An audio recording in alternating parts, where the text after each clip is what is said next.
Recording. Some and this is actually a great segue. I wanted to go ahead and let you guys know that we're going to be having some difficult discussions tonight. I'm going to try to keep it as light and professional as possible, but please know that if at any point you are uncomfortable or not in a good space to hear this stuff, feel free to keep your cameras off. That's fine with me. If you're willing to participate, would love to have some participation. I'll be putting some stuff in the chat and opening it up to discussion. I'm going to try not to just read information at you all night long, but just so you know, we are going to be having some hard discussions.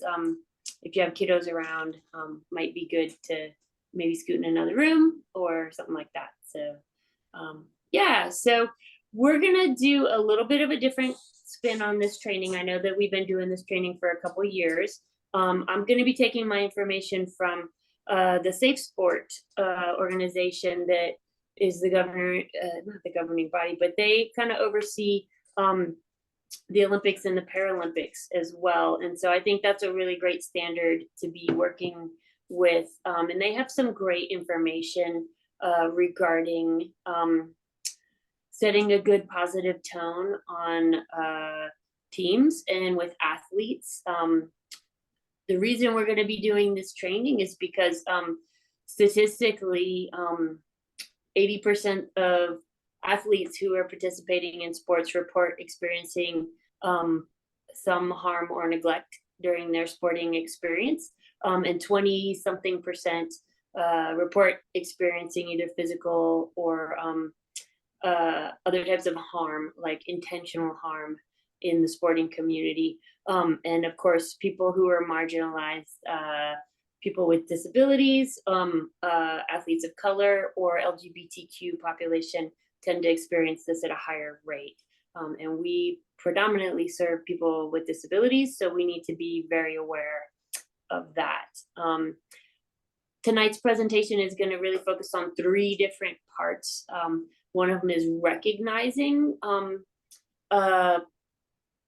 physical and emotional abuse and misconduct. The next one is preventing physical and emotional abuse and misconduct. And the last one is responding to physical and emotional abuse and misconduct. And Kim was lovely enough to put in the chat, there's a handbook for parents and guardians from the Safe Sport organization. And we're going to go ahead and start there. So Kim will be projecting that for us. Okay.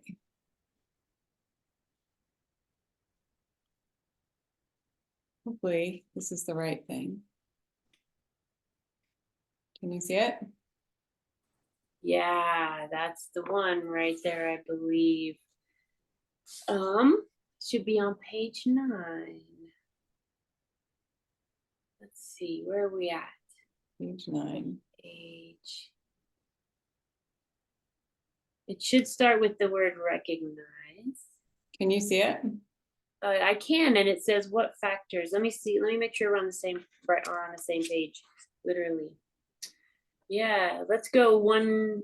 Yeah, that's the one. That's the one. Perfect. Awesome. All right. So one of the things we want to talk about when we're talking about recognizing abuse and misconduct is power differentials. So adults, we have power over children. Just in general, this lends itself to the potential for any situations where you might be able to exploit your authority. Someone who is a little bit more of a rock star on the team or in the organization might have a little bit more power. Someone with a difference in development might have power over another person.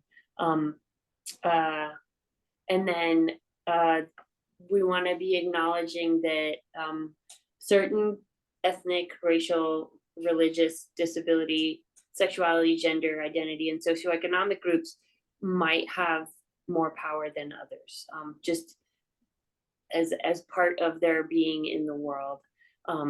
So we want to try to really mitigate those issues of power. We want to think about how can we empower people who are disempowered. And that might be somebody who has a disability. It might be somebody who is a instructor who is in a disenfranchised group, or in a group that has a lower representation.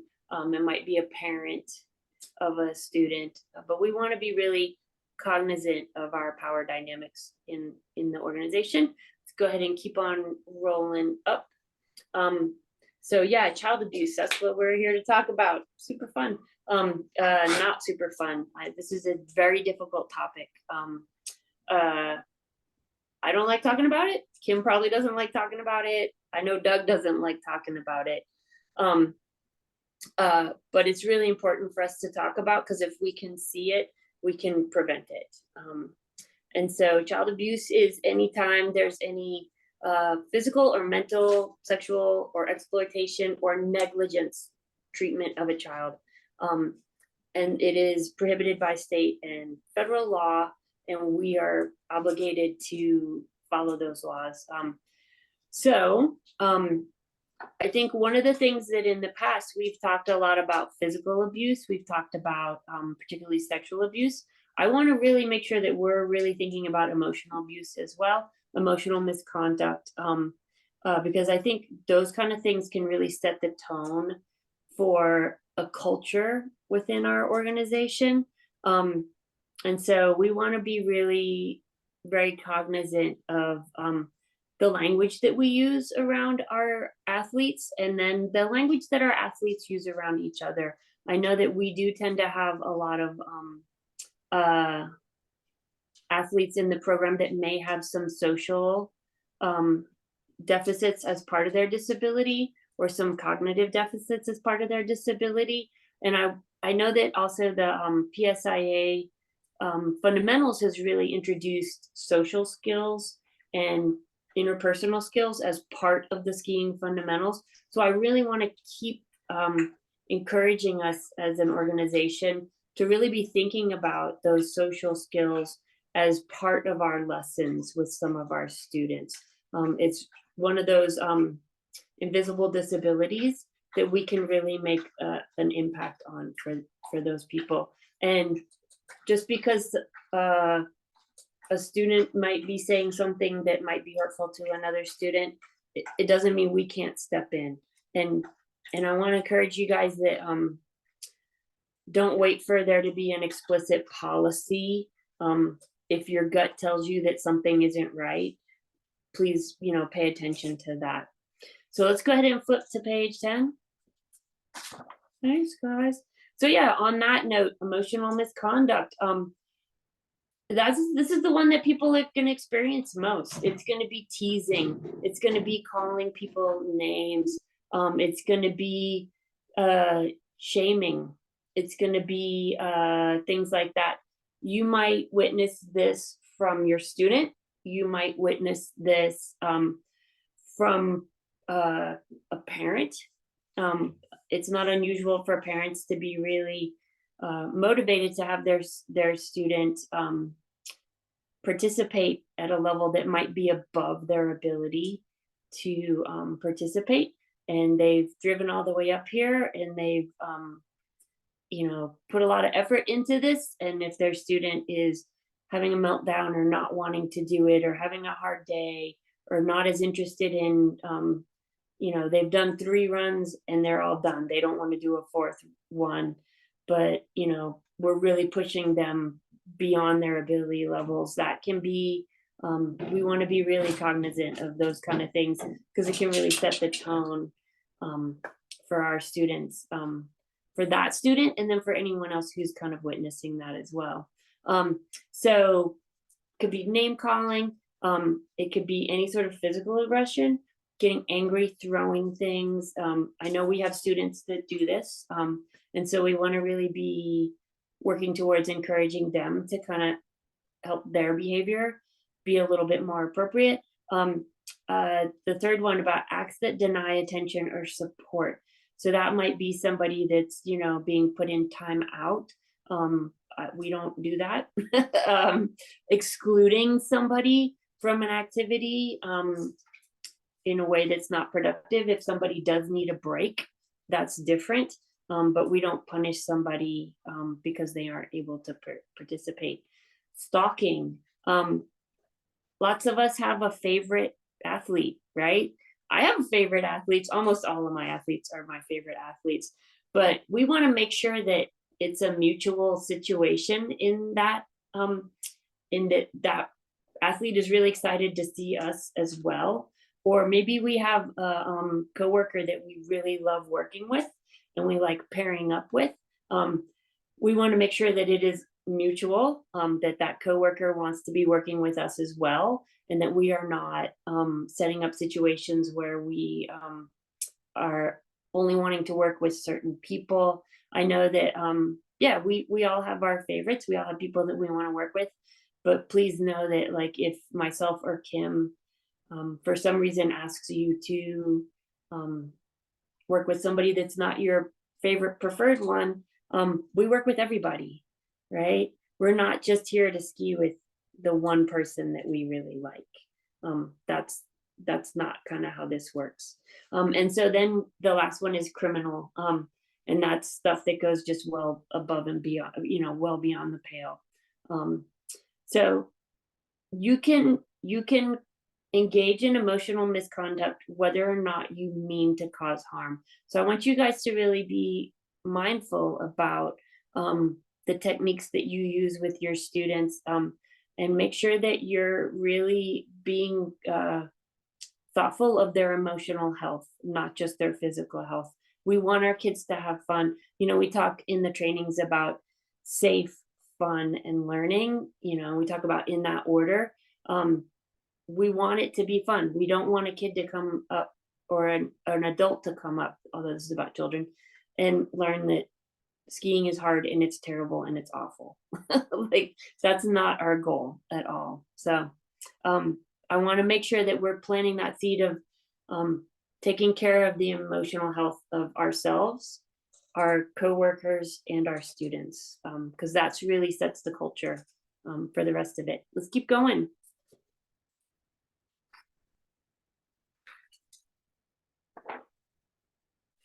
So here we've got just a couple little examples of, the difference between emotional misconduct and appropriate coaching. We want to be using encouragement. We want to be having fair expectations.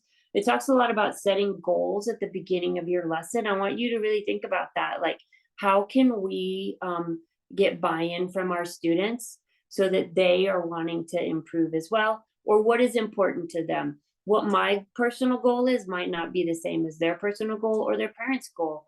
Their parents' goal might not be the same as their goal. But we want to really help our parents understand what's developmentally appropriate for our athletes. And then for our athletes to also get a sense of what's appropriate for them, and guide them to what's a reasonable expectation and set those goals. We want to teach self-care. We want to teach self-calming. We want to teach things like eating snacks if you're hungry, getting water if you're thirsty, use the bathroom if you need to. We're not out here to push ourselves in a way that we're going to be, breaking down. And if we're tired, we can take a break. We want to be modeling that for our students as well. And we want to be mindful about how we talk about our athletes' bodies as well. Many of our athletes might have some body issues, some body identity issues. And so we want to be really mindful of that, about how we talk about them. Let's keep going. So next is physical misconduct. And this is where we've mostly spent our time talking about in the past trainings. And these are a little bit easier to see. Hitting, slapping, grabbing someone's neck, letting someone return to play without medical clearance after a serious injury. If you're out skiing and somebody gets hurt and you're pretty sure they probably should be going to ski patrol, but you don't want to stop skiing, that's a problem. We don't want to do that. Not letting someone have water or food. But let's not even go there with alcohol or drugs. There should be no alcohol or drugs anywhere on our mountain with us. Forcing someone to assume a painful stance or position for no athletic purpose. I mean, skiing is hard. The boots are uncomfortable. What we're doing is hard. Punishing someone in that way, we will have none of that. Absolutely. And then criminal conduct, anything that is beyond the pale. So we have some examples of throwing equipment. Let's go to the positive ones. Let's keep going a little bit. I love that this has examples of appropriate coaching. On the right side, it's going to talk about clear and consistent discipline. I want us to have some expectations for our students. I think that's completely appropriate, and we want the students to know that this is our expectations. We want to treat everybody with respect. We want to help our students that are having a hard time. So that's kind of how we want to go. If you are finding that you are frustrated with a student and you are starting to lose your cool, please reach out to me. Please reach out to Kim. Please reach out to whoever is the mountain coordinator for that day. If you need to tap out and take a break, I know that sometimes students can push our buttons, and that can be children and adults. Or if that student needs a break, please do that before we get to the point of anything like this happening. Let's keep going. Bullying. Oh my goodness gracious. I hope we never have that on the mountain. But I will say, people with disabilities are certainly much more likely to be the targets of bullies. It's not an unusual thing. In this curriculum, they talk about bullying being behaviors that are directed to someone under 18. And I think that's important for us to think about, like, this is back to that power dynamic. It has to be someone who's a kid. But yeah, there's lots of different ways that bullying can happen. I want to make sure that you guys are thinking beyond name calling, and it might be even like a cute nickname that you think is really cute, but they don't think is very cute. That can happen with your coworkers as well. Please be mindful of that. But I want to also note social, like cyberbullying, rumors, people talking about each other. A lot of our community knows each other online and is engaged in social media. And so we want to kind of be aware of how we interact with people on social media. If you've had a really rough lesson with somebody, please do not go home and post about it on Facebook about how hard your student was. I do not ever want to see that. I know Kim doesn't ever want to see that either. Just be aware that we don't want any of that stuff going on, and be aware that some of your athletes, especially the younger teen and tween athletes, this might be something that they might be engaging in. So just kind of keep an eye out for that when you're working with them. Let's keep on moving on. We're doing okay, I think. Let's move on down to, it doesn't have a positive. That's good, because we are probably not going to be doing any bullying with us. But just kind of being aware that that's potentially something that's going to be happening. I love that this is part of it too. Hazing. Oh my goodness gracious. Can anyone think of a athlete group in our population that may have experienced hazing in their professional life? I know this is about children, but I will say that sometimes people who have been in the military may have experienced some behaviors that were not quite as positive as could be. So just be aware that this is something that may have been part of somebody's life in a previous situation. So I don't see us engaging in anything that is anywhere near hazing, but it is important to know that this is something that's there. We can scoot down and look at examples of it. yeah, making new recruits take cold showers. We are not doing that. We are not doing any drinking contests. I do occasionally bring in costumes for people, but they're completely consensual. The unicorn day, we do that. But yeah, that's yeah, so that's something to think about, like team building as opposed to hazing. We're not gonna do any of that. And the last one is harassment. And that's where you're going to be creating either a hostile environment or any sort of bias or discrimination. If you have not in your life spent any time assessing your implicit biases, I would really like to encourage you to do that. There are many websites online that you can do that help you look at any potential biases that you might have regarding race, gender, age, body size, type, um, sexual orientation, things like that. Please get to know your biases so that you can be aware of when they might be popping up. And that way it makes you a much better instructor because you can really key in on any issues that you might be struggling with. So a lot of this is going to be any sort of attempts to like maintain authority over somebody or some sort of hierarchy over other people, degrading somebody. And we want to be really aware of that in terms of our language, particularly related to disability in our population. In my professional life, we are really moving towards a discussion of need for support rather than level of disability. So I want you to really start thinking in your mind, what sort of supports does this person need instead of like, are they high functioning? Are they low functioning? I want language like that to be kind of questioned a little bit because sometimes I'm high functioning, sometimes I'm low functioning.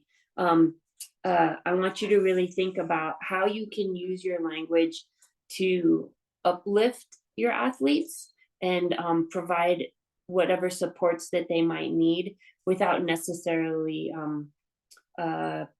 creating a situation of us and them where maybe someone who's non-disabled is seen as a better athlete or certain different disabilities are seen as a little bit more valid.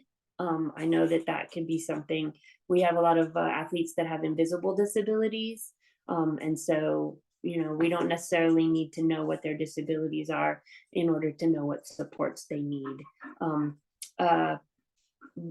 So anytime we're working with anybody who's of a different age, different race, different gender, somebody who is potentially non-binary, things like that. I want you to be very mindful of your language around them because we want to really be a welcoming place for everybody. Everybody can play with us. So let's go ahead and scroll on down. Cool. And then the last one is the one that we generally end up talking about a lot in this training. And I'm definitely going to talk about it, but I want to make sure that we're thinking about these other areas as well, because like I said, those kind of things will set the tone for whether or not things like this could happen. So if anyone needs to take a break and step away during this topic, that's fine. I totally understand. So sexual misconduct is a crime of power. There's a wide variety of crimes that could happen. But it definitely is a criminal act. So often you'll see emotional misconduct prior to sexual misconduct. So if you start seeing any of these kind of things, we definitely want to know about it. Consent, yes, absolutely. If two athletes or two volunteers decide that they want and they are able to consent, they are of the age of consent and they have the cognition to consent, and they want to have a relationship, this is a different situation than that. If they're in that, then that's great. But we're talking about people who either cannot consent or have not consented. So let's go ahead and move on down.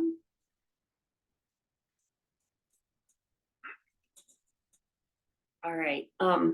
So there's a whole list of things here. We can read about them, but what I really want to talk about is the who. And so it's an adult and an older youth who knows this child. So this is somebody who knows the person. We have this idea in our world of like the big boogeyman or boogie woman who's going to come and do something terrible. Most likely this is actually somebody who has built a relationship with the person, with the child, or with the family. Also important to know that to be aware that this can happen between kids of similar age. And so we want to be aware of that. We want to not have kids going to the bathroom together. We want to not have kids sleeping in the same tent together when we're at the summer events, right? We want to have an adult around. We want to talk a little bit, let's keep scrolling on down, about grooming. And this is where somebody who is going to be in a predator situation is going to target a child who is isolated and vulnerable. Somebody with a disability might fit into this description a little more easily. People with disabilities are abused at a higher rate than people without disabilities. They usually gain trust and compliance. It's usually somebody you know, you like, they're the best person in the world, they're awesome.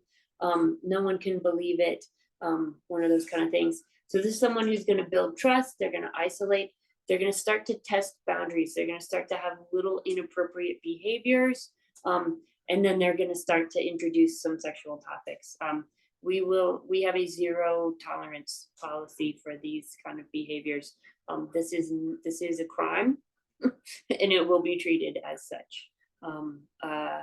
So sometimes these people will join groups like this because they get access to kids, right?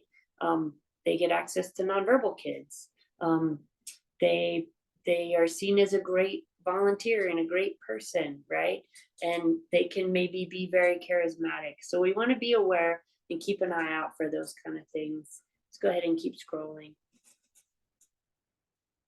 Okay, so these are things I want you guys to all be looking out for. Somebody that's like offering to give the student a ride, want to stay late with you, and I'll come up on the mountain and we can ski together outside of the program, that kind of stuff.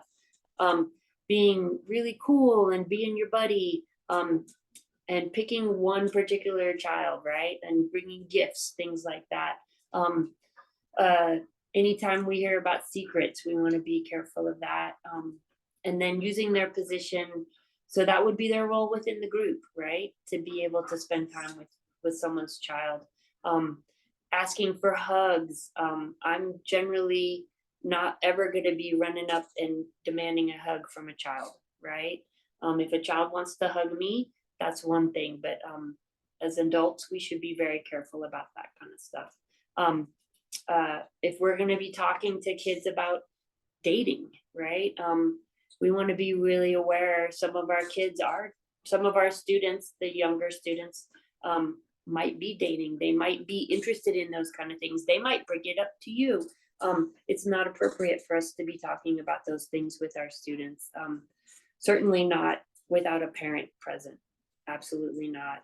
I know we want to be careful about, and I know it's hard because they're teenagers and we want to treat them as normal as possible, but like, we don't want to be up on the chairlift, like checking out girls from the chairlift, right? Like, we want to be aware of that. If they're doing it, then, that's on them. But we as adults are not going to be bringing that up with them. Anyone who's walking in on a kid while they are changing or undressing, kids might be changing their clothes on the mountain because they're getting in and out of their ski clothes.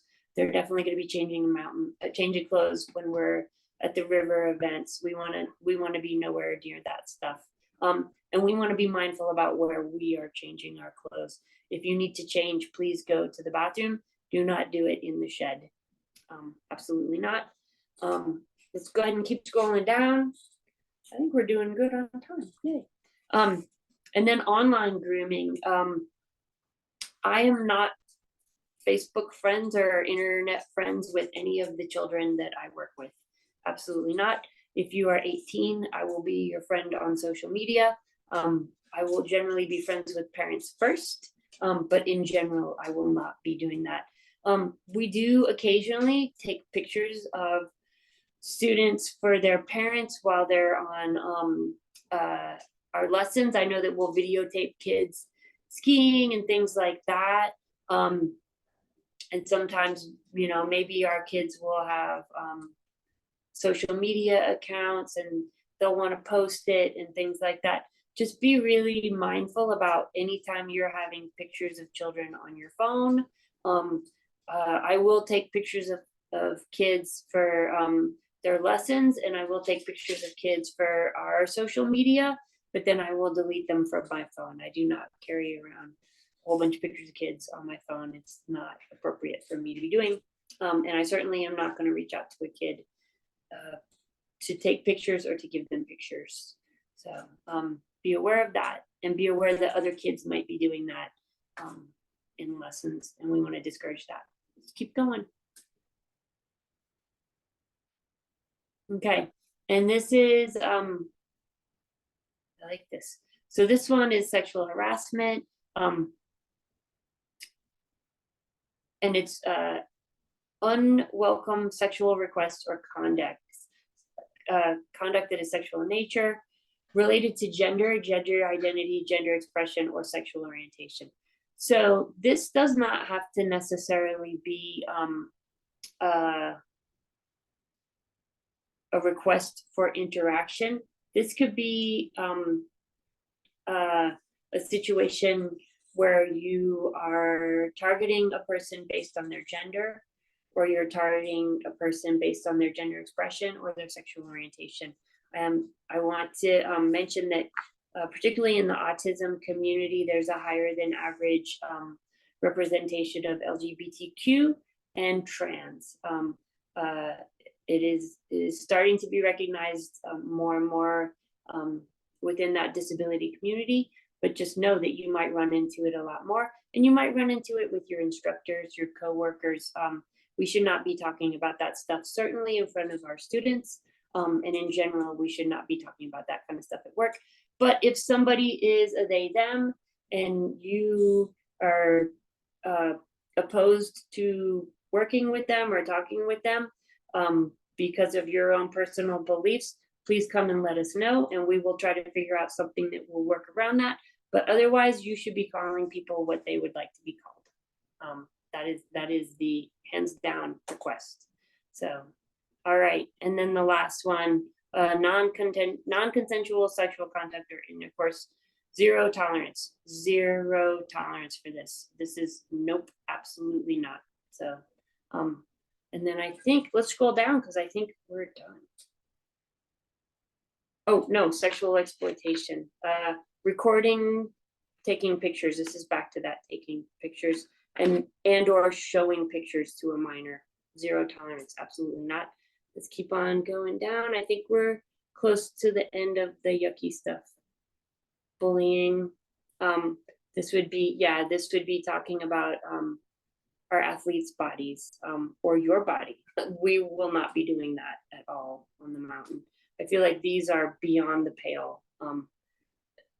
And we will not be tolerating this from our students or from their parents either. Let's go ahead and keep going. Hazing, let's keep going. We're not going to be hazing anyone. All right, this one I would actually like to talk about.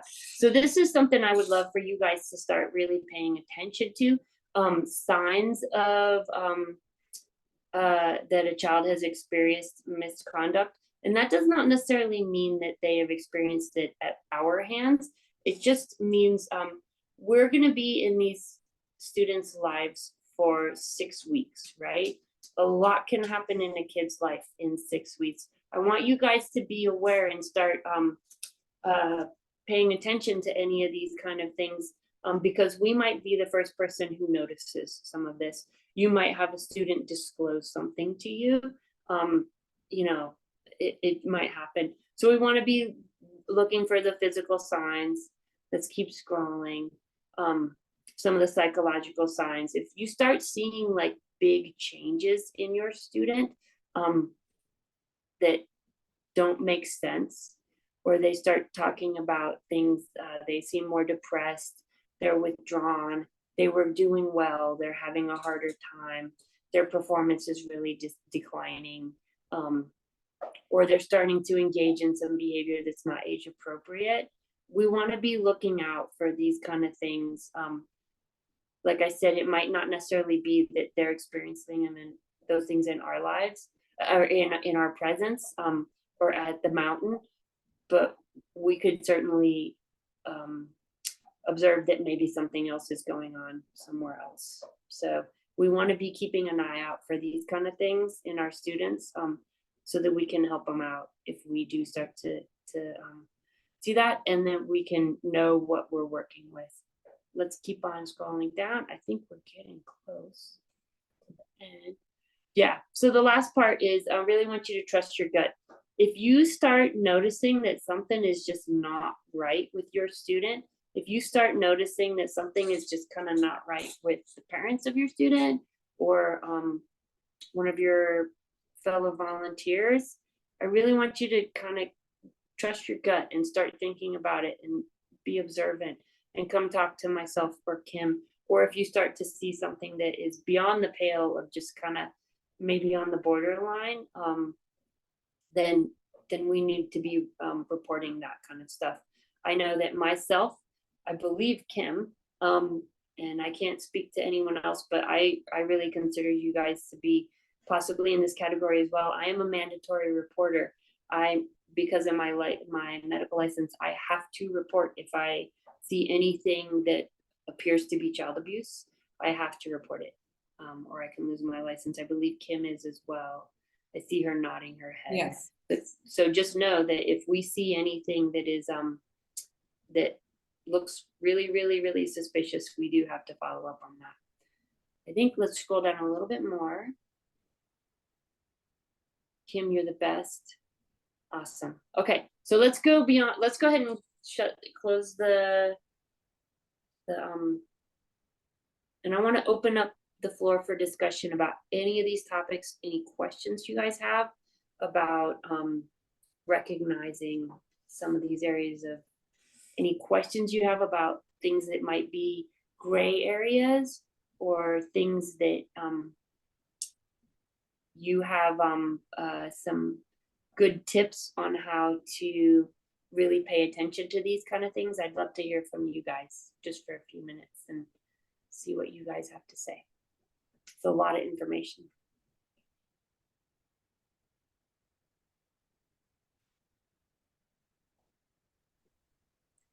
I'm a really old lady, and all of my life I have wondered why someone didn't do something. And so my reaction has always been, as a teacher, to do something rather than wait and let's see. I love this feedback, Joyce.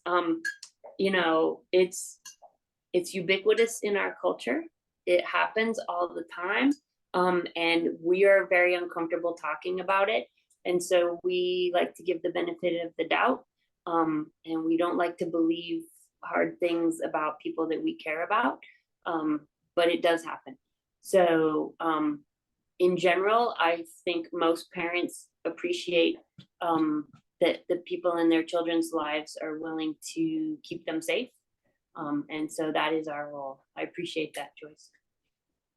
I'd love to hear from someone else, either on tips about some positive coaching that we can be doing, thinking about the emotional health of our students, ways that we can really think about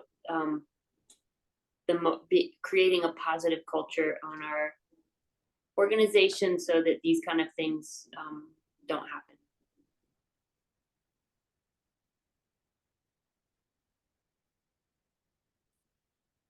I had a student that was she was a brand new skier and was determined that she wanted to ski on her own, like by herself. She didn't want to ski with anyone else. She just wanted to go ski. And she was a like teenager. So her need for independence was really strong. And I had a hard time with that lesson because I wanted to respect her wishes, but I also wanted her to be physically safe. So sometimes balancing out like emotional safety and physical safety are a little challenging. And we ended up having her ski between a bamboo pole, and for some reason, she felt like she was skiing on her own. And so we just reinforced that, like, look, you're skiing on by yourself. So that worked out. We got a little creative. But these things it's not always that simple. I guess that was my point with that story. I like that story because I really like how you maintained thinking about safety, but you also really honored that athlete's emotional needs for independence. That those kind of emotional needs are very important within our lessons as well. I think we can get really caught up in thinking about, the ski progression and what are they doing, and really we need to be, oh hi, I see Mia's dog. We need to be also thinking about like the athletes being able to feel good about themselves, right? And maybe they're on the bunny hill, but they're skiing independently. Whereas if I had them on tether, I could make them do something more. So checking with that. I want to hear one more tip about making a really positive coaching environment, or some really good tips on ways to recognize some issues that might be going on within our organization or outside of our organization with our students. Just one more.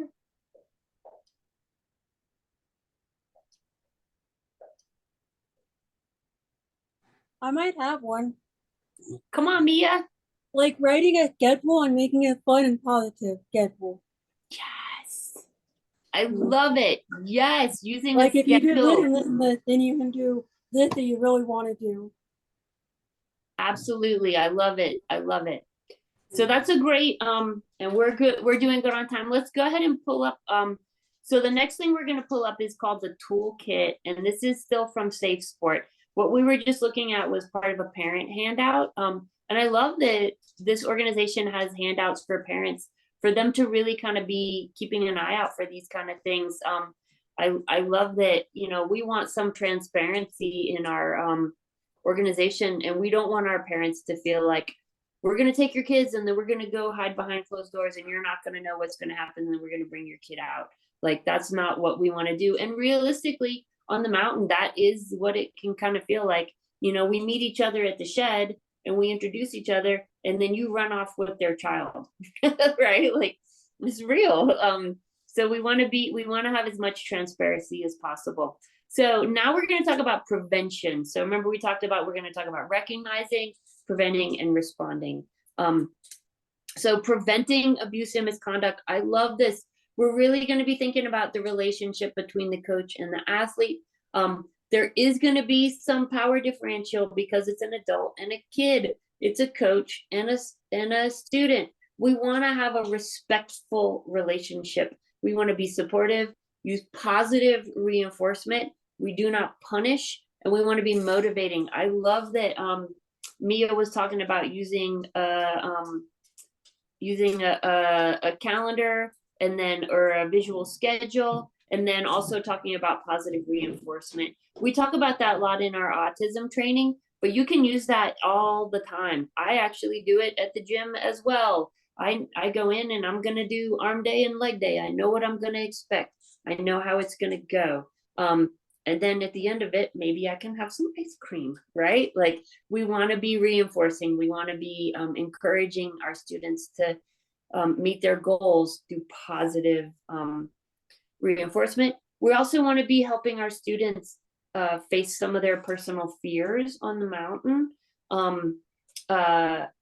in a way that is supportive and helps them to learn how to grow in other areas of their lives. So they might be able to grow through the experience of having, you know, skied by themselves, even though they were on a bamboo pole, right? Like, so that goal and achieving that goal is really going to translate outside of the mountain to greater parts of their lives. And that is what good coaching looks like. Good coaches help explain, they take their time, and they help their students understand what's going on.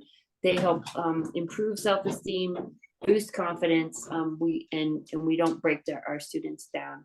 So let's go ahead and keep on scrolling down. We might end early, that'd be great, or not. Oh, yeah, that's perfect. So I want to talk about trauma sensitive coaching. I don't know if any of you guys have heard any talk about adverse childhood experiences. It's called the ACEs score. And here it is right there, adverse childhood experiences. So that can be loss of a parent, through divorce, death, abandonment, imprisonment, household challenges such as a family member who is struggling with financial or substance abuse, community violence, discrimination based on their disability, things like that. These scores for these children are enormously high. They're really high in New Mexico, and they're incredibly high for students with disabilities. So many of our students have experienced emotional abuse, emotional neglect, physical neglect, and any sort of issues with behavioral. They may have witnessed some domestic violence, things like that. I want you to be aware that these things may have happened to our students, and to be thinking about that in how you interact with them. I want you to be aware of your tone of voice. I want you to be aware of your body position, things like that. We don't want to trigger these kids who may have had a very hard time already. Let's keep scrolling. Cool. I want you guys to also be aware that experiencing trauma changes your brain. It changes your brain for a long time. And so someone who has experienced trauma may react in a way that does not make sense to you, but makes a lot of sense to them. And they are having a physiological reaction to that experience. So it's hard to talk your way out of that kind of stuff. Okay, here we go. Let's keep on going down. I love this part right here because it talks about, well, let's go a little bit farther, run on to page 12. Kim, you're doing amazing. These are some great tips for us. Set some behavioral expectations for athletes, and that could be you're going to do pizza the whole way. It could be we are not going to touch people in the lift line. It could be we are not going to yell at mom and dad. It could be you are not going to yell at me. It could be we're going to use kind words and kind hands, things like that. We want to have these ideas of what is expected. And if we need to communicate them non-verbally, we have picture-based supports in the shed. We can use that. We can talk to the parents about ways to communicate with them if they have communication difficulties. But we want to set these expectations, and we want to model them for them as well. We want to be respectful with everybody. We are not going to use demeaning language. If we are in the lift line and it's really long and we are having to wait and we're getting frustrated, we are not going to be venting about that. We are going to be kind and sweet to everybody that we meet. If we get cut off by a snowboarder, we are not going to chase them down and yell at them. We are going to be a positive force on the mountain. We are going to also be aware of our discussion about of our use of ableist language. We are not going to talk about athletes either being disabled or non-disabled, right? Like, or normal. We're going to talk about level of support that our athletes need, but we're going to be really conscientious about terms like handicapped, things like that. We're not going to be using those terms. We're going to also talk to our athletes and find out what they want to be referred to as. How do they talk about their disability? And they get to set the decision on that.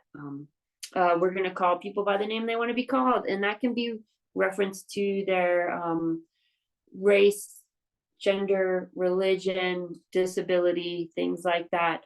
They might have a name that is unusual in your culture. Please learn how to pronounce those names. Do not call them Bob because you cannot pronounce their name. And we're going to be really thoughtful about the nicknames that we give people. We're going to be developmentally appropriate when we talk to them. We are not going to talk to people in wheelchairs like babies. We are not going to be doing that. Absolutely not. We're going to be mindful about our tone of voice when we're working with our athletes. You can simplify your language. You could use less language without having it be baby talk and not be condescending. We are going to be really aware of how we engage in positive encouragement to some of our students. I know that I personally spend time outside of this program with people with disabilities, and it can be very off-putting when somebody walks up to you and tells you that you're an inspiration for going grocery shopping. Right? Like that you are such an inspiration because you can feed yourself. Things like that. And you will witness this on the mountain with your students. And that will happen. People will yell at you from the chairlift about how inspiring you are. Let's be aware of how that might be impacting your students. Let's praise them for things that they're doing that are genuine. Yeah, I see Mia nodding. Let's praise them for things that they're doing that are genuinely meeting their goals, but let's be mindful of not patronizing or condescending to them. And then let's keep on going. Let's keep on scrolling. Cool, thank you. Let's advocate. Oh, yeah, that's perfect. Let's advocate for accessibility with our students. Let's be positive advocates for accessibility with our students. Let's encourage their growth. Be consistent with them. Be consistent across athletes. I know we all have our favorites, but try to make everybody your favorite. And then if you do see something, please immediately talk to me, talk to Kim. If you see anything like that, if you feel comfortable, I'd like you to try to stand up for your students or try to stand up for your coworkers as well. Let's keep on scrolling.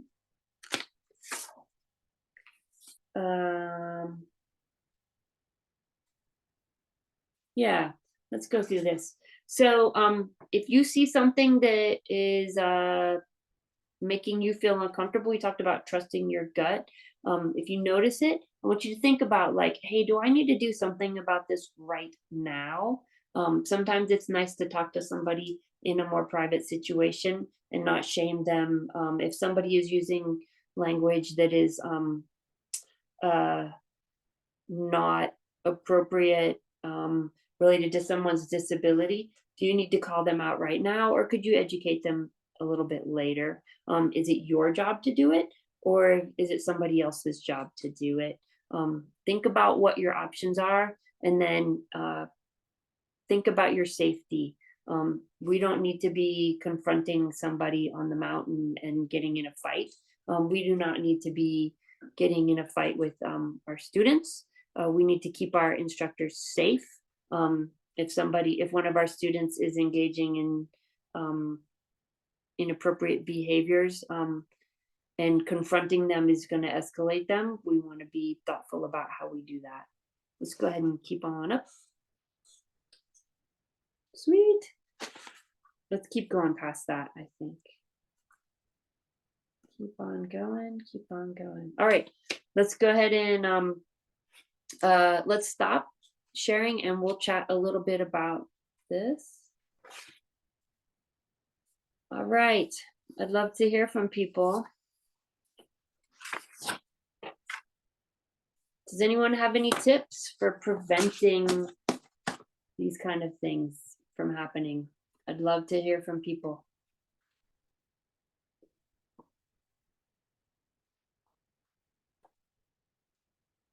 One of the things we've talked about in other safe sport trainings that I've been on is to always be with another adult, another instructor,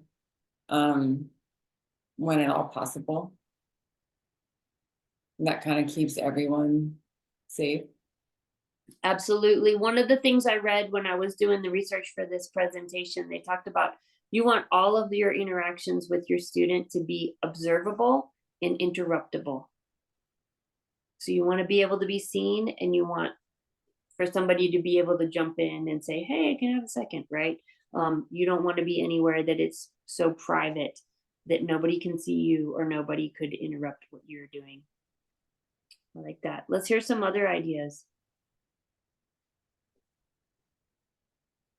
I know we have some skilled, I see the names. I know we have some skilled people in this group. We've got teachers and former teachers and longtime volunteers. I would love to hear from you guys. What tricks do you have? We have some new people too, I think they could learn.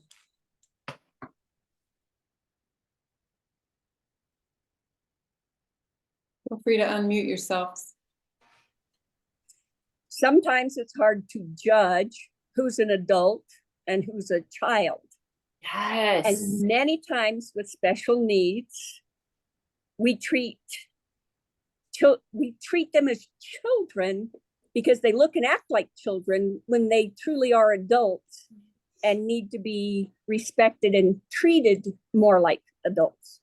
Absolutely. And I know for me, when I am in the presence of somebody who is disabled or has a disability, especially a visible disability, sometimes I can set the tone for other people.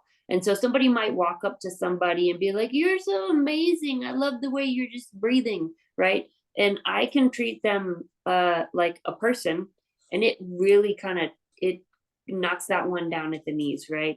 It really sets the tone. If I can treat that person as an adult, it'll really set the tone for other people. I'm gonna go out on a limb and say a lot of people in our world do not interact with people with disabilities, and they don't know how to.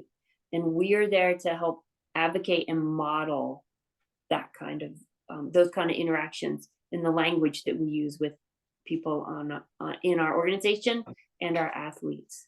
I love that, Joyce.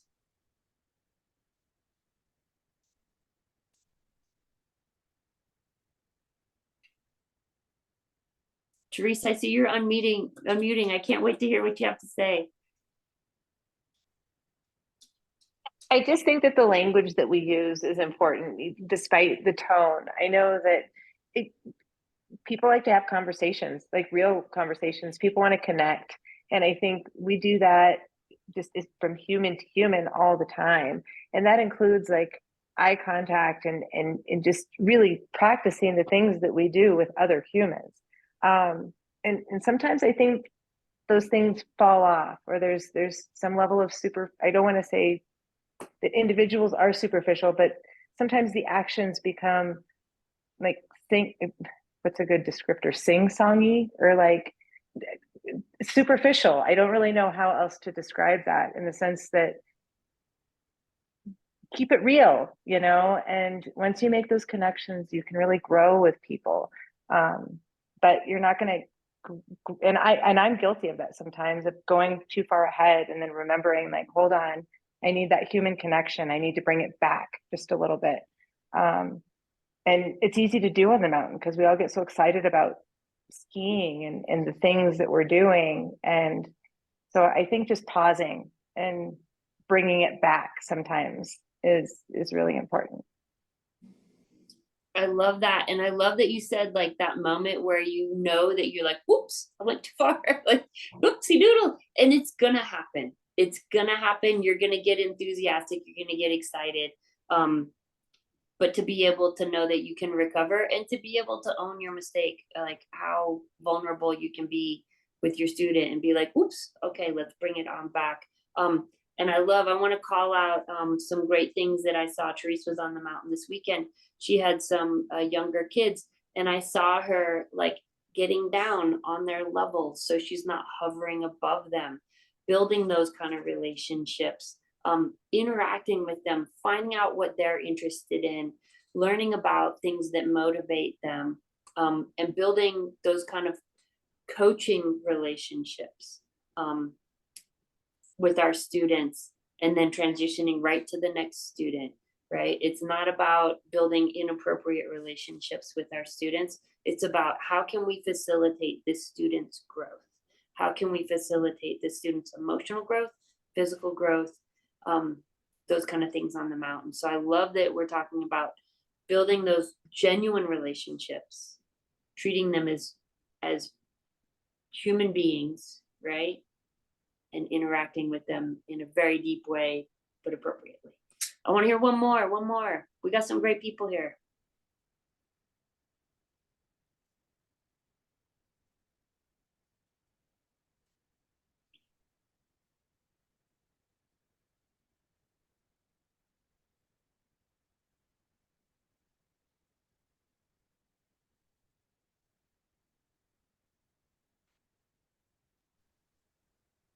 I can just always relate to year before last when AJ had a student and she kept talking to him about, I think it was Fortnite, whatever that game is that you play on the computer. And she talked and talked and talked. And then at the end of the lesson, she went over and she told the parents about this wonderful conversation. And they said, what do you mean? He's nonverbal.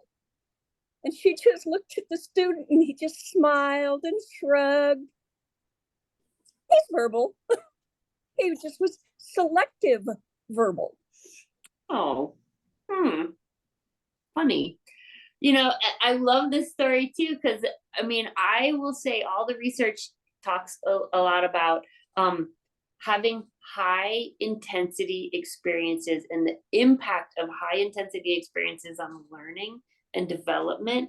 And skiing is a high intensity experience. You get a lot of neurotransmitters, you get a lot of dopamine, you get a lot of all this stuff. And so you might see behaviors and growth that you don't see other places. You might have a kid who doesn't talk anywhere else, and they talk around when they're on the chairlift because you've reached their threshold, right? So I love that. And I love, if you're working with kids, you should know about Fortnite. You should know about Peppa Pig. You should know about Bluey. You should know about all these kind of things. You should be able to do some silly TikTok dances, right?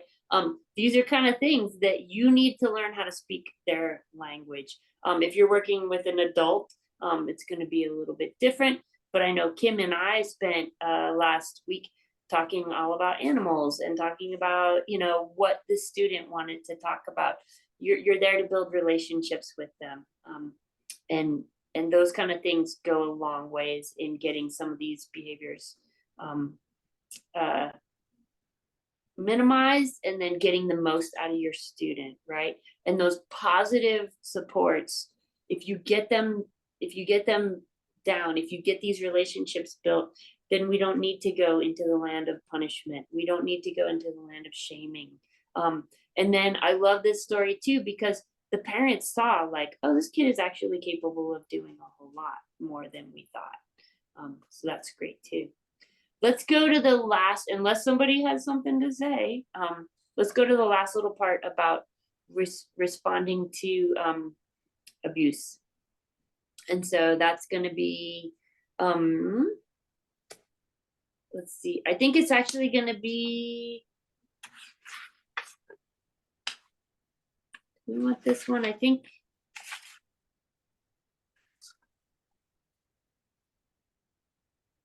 This is page 22. Is that Perfect. not the right one? Yeah, I think you're on the right one. I think we're on the right one. We're good. We're good. I'm gonna grab it real quick. Actually, I'm just gonna go from there. So yeah, this one is the parent one, and we can talk a little bit about the one that's in the one for us as well. But if you do start to see something, if a kid does start to talk to you, you don't want to shut them down and say like, oh, I can't talk about this. Oh, I'm not prepared to talk about this. It's going to be an emotionally difficult thing to experience.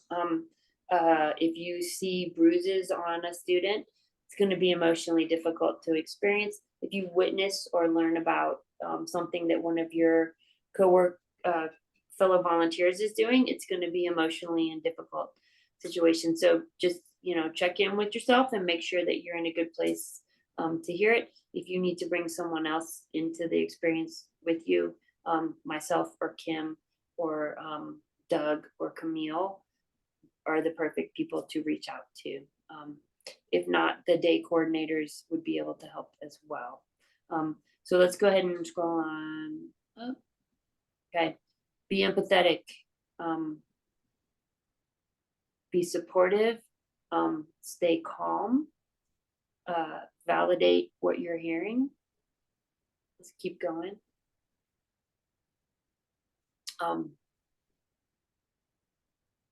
Show unconditional love. I mean, this is a little bit different for us because this is written for parents. Let them talk Do to I you have the about wrong it. one up there? Sorry, No, Bonnie. it's totally fine. This is great. I love this. I like that this is the parent one, but we have one for us as well, and that's okay. This is great. Don't go too far down the rabbit hole of being a detective. You don't need to work out the details of like who, what, when, where. Professionals will do that. But just listen to what they need to tell you. Be caring, be kind, ask how you can help, and then guide them towards us. Make sure that you let them know what you're going to be doing. If you're a mandatory reporter, which myself and Kim are, let them know that you're going to be getting them some help, and then come to us and let us help with that. Let's see. Let's go ahead and scroll on down.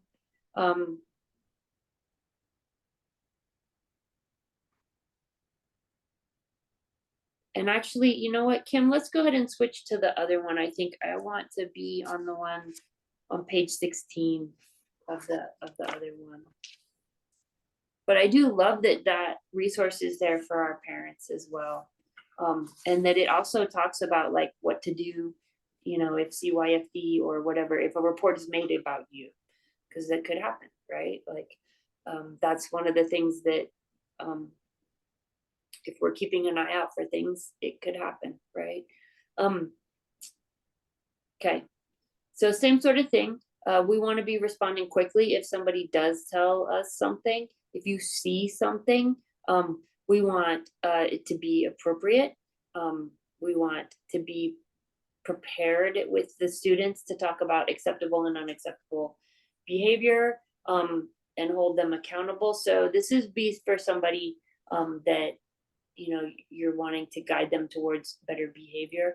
But we also want to be prepared with that for ourselves. We want to have ideas in our minds of what is acceptable, what's not acceptable at the beginning of each lesson.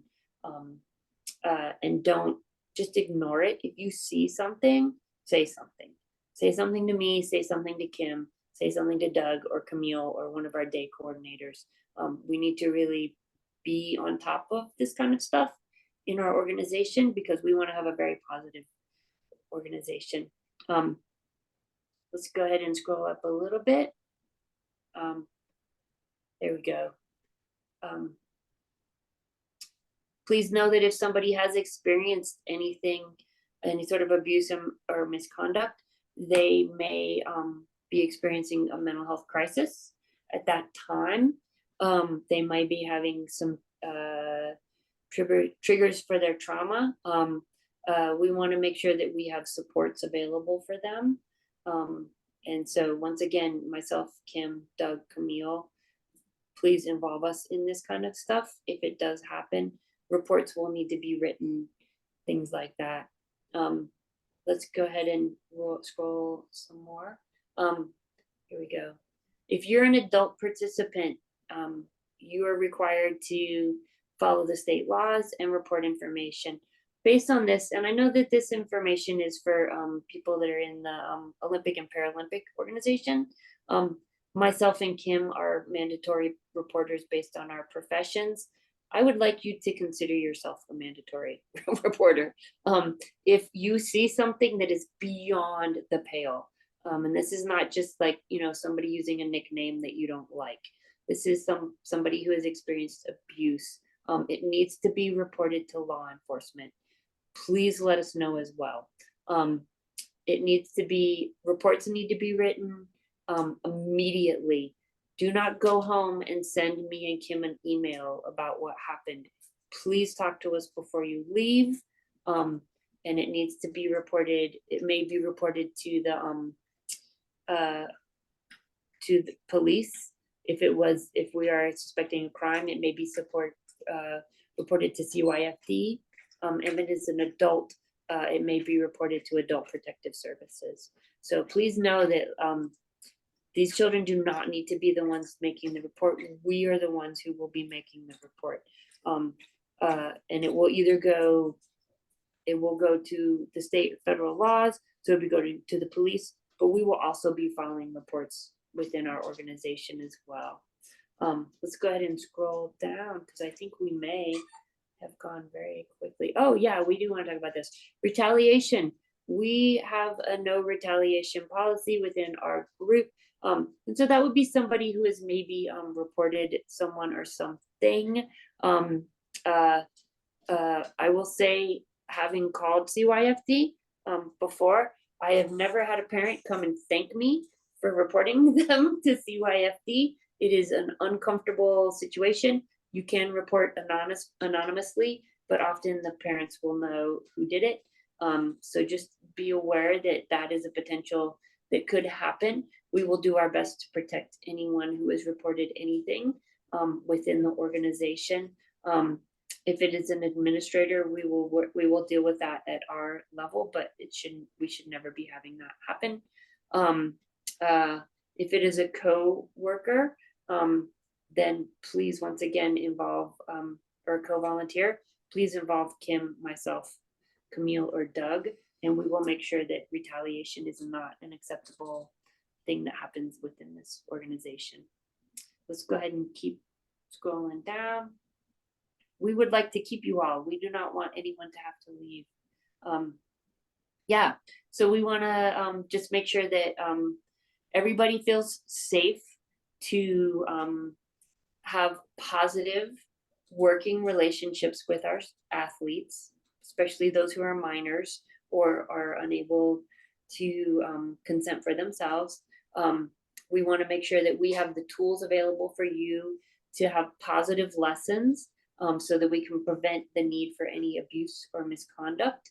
And that if anything were to happen, that we respond quickly and in the appropriate way. Okay, I think that's it, Kim. And so we've included both of these handouts in the chat for you guys. I don't know if there's a way to make them available on the website as a resource for people, but I thought they were really wonderful resources for our organization to talk about this very difficult conversation.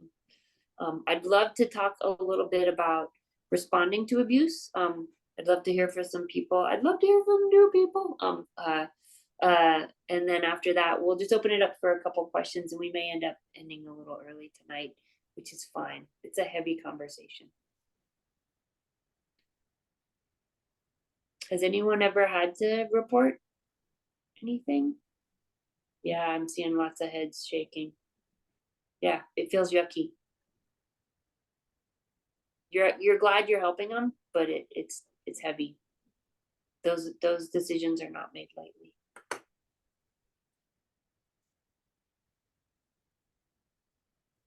I hope all of you feel comfortable coming to myself, Kim, Doug, or Camille if you do witness anything that is questionable. And I hope you know that if you witness anything that is beyond questionable, that we encourage you to pursue that immediately. We take our safety of our students very seriously. We want to be a safe place for everybody. Kim, do you have anything to add? I know we're ending a little early, but. Thank you for taking this on, Bonnie. It's a hard topic. Yeah. And I appreciate you guys all coming out to join us in this discussion tonight. I know it's not quite as fun as talking about PSIA certification. It's not quite as fun as talking about skiing fundamentals. But I think it is a really important part of our organization as well.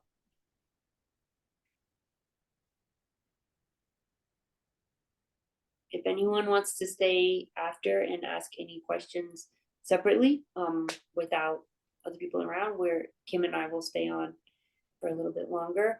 If we want to discuss this anymore, we can talk too. That's fine as well.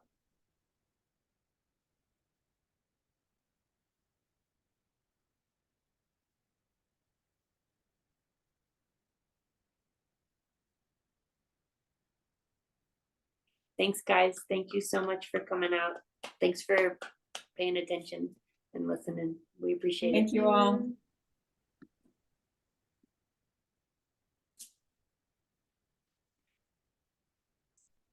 Thank you.